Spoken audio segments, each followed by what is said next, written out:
So the art of stand-up comedy is not my jam. When I was an anxious and insecure adolescent, I loved Russell Peters. Every joke of his had a healthy dosage of racism as its foundation. Somebody gonna get hurt real bad. I was never a Chappelle guy. I was never a Chris Rock guy. Well, until I saw his post-slap session. Bill Burr, Ali Wong, or Sebastian Maniscalco don't do it for me. And I can't stand Andrew Schultz. A couple that I have been fond of are Tom Segura and Bert Kreischer.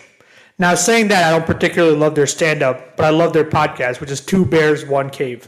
Segura is a straight man along with his very funny wife, Christina P., but Bert's an animal.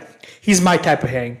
In fact, my dream Vegas trip is Bert and Bill Simmons and Dave Chang. Authentic, abrasive, and an acquired taste. Kreischer's also somehow managed to merge his party and domestic life together seamlessly. I understand the criticism of his festivities, for lack of a better word. Actually, I think most people would call it alcoholism. But fuck off. He's got it all. A successful career, a beautiful family, and the childish excitement most 9-to-5 workers would envy. And now he's got a really entertaining miniseries called Free Bert. And no, I don't count The Machine because it frankly sucked. Free Bert is excellent. It shows the uphill battle of a man who constantly questions his authenticity to others. So Bert's is fantastic in his portrayal of, well, himself.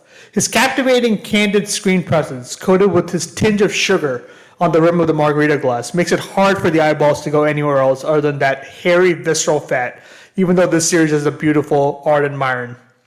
My first introduction to her was in Friends when she plays the cleaning lady who Monica thinks is stealing from her. For anybody who has seen Leanne Kreischer in podcasts or interviews, they know that Myron absolutely nails a role, along with that deadly southern accent that so many actors get wrong. Chris Watiski's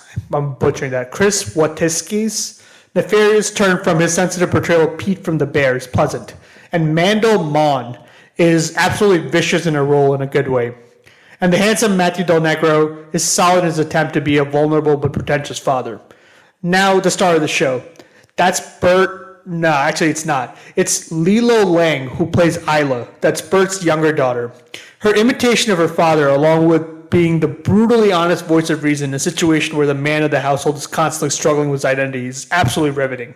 The foul language used by a teenager is extremely crucial to show that the present is more important than the packages it's wrapped in. I want to take some time to talk about a specific team described in the series. There are different types of people who have achieved aristocratic wealth, but the ones who have managed to retain their genuine personality in the process are the ones who have overcome any sort of depression. Talk to anyone who's facing the wrath of a terminal disease. Their dying wish usually revolves around the concept of straightforwardness. The price most people pay to portray a fabrication is too costly regardless of the socioeconomic results it provides. Imagine if everybody in the world had the clout to play themselves on screen, then cinema would be phenomenal like The Truman Show. And I don't mean Jim Carrey's Truman Show. I mean the actual show Christof created for Truman in the movie. Not this Kardashian reality TV crap.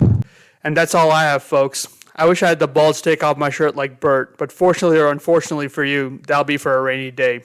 My name is Nilesh Balaji, and for more content, please check me out at yippee-ki-yay.com. Bye.